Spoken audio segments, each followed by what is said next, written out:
Коопсуз шаар долбоорунун экинчи этабын жүзөгө ашырууда республика боюнча 314 аппараттык программалык комплекс орнотулушу кажет. Азыр эмес 2 жумадан кийин. План боюнча булар ушул мезгилге чейин аткарылышы керек эле. Айтылып, бирок ишке ашпай жаткандын себеби көп. Биринчиден, жол белгилеринин сызыктарынын талапка шайкеш келтирүү кечеңдеп жатса, аткаруучу компания алып келген жабдууларынын сертификаттарын жергиликтүү мыйзамга ылайык келтирүү колду кармап жатат. Биз 12 майга чейин толугунан 110 комплексти ишке киргизишибиз керек өзүнчө.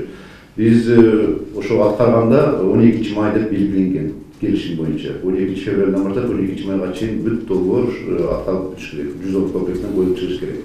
Долбоордун алкагында фото, видео камералардын алгачкылары 2 ай мурун орнотулган. Бул акыт аралыгында жол кыймылынын эрежесин бузган 42 000 учур катталган. Бакыт катын алгандардын 27 000-и эреже бузгандыгына макул эместиги боюнча мониторинг борборуна арыз менен кайрылган. Текшерүү бөлүмү тарабынан каралып чыгып, алардыкы жокко чыгарылды.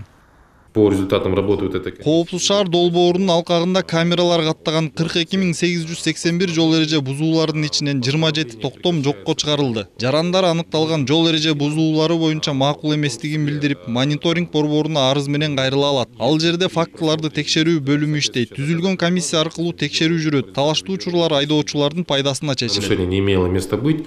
Көчө кесилиштерине камералар орнотулгандан бери жолдо жүрүүдөгү көз караштар өзгөрдү. Айдоочулар эрежелерди сактап, кыймылды бузбай айдоого өтүштү. Натыйжада жолдо жүрүүдө бири-бирин сыйлап, кырсыктын саны да кыскарды. Анткени менен эрежелердин бузуу үчүн салынган айыптардын көлөмү жогору. Аны көбөйтүүдө жарандардын маянасы эске алынбай калган. В целом ситуация, мне кажется, в лучшую сторону. Жакшы айдап калышты да бары правила менен. Стоп-линиядан токтоп калышты бары. Да, я считаю, они очень высокие. 3000 сомов для нас, мне кажется, оно еще высокое.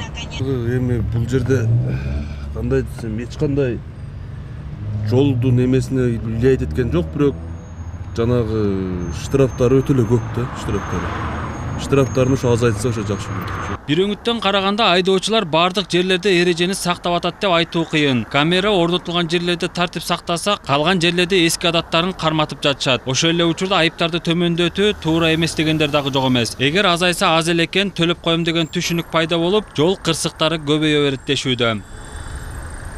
Белгилүү болгондо, экинчи этапта каралган жабдуулардын бардыгы 12 майга чейин орнотулуп бүтүшү керек. Жалпысынан республика боюнча 110 стационардык аппараттык комплекстер менен камсыздалышы зарыл. Дүйшөн Шаршембеков, Аида Аматбекова, Калыбек Абдымамутов, Нью ТВ.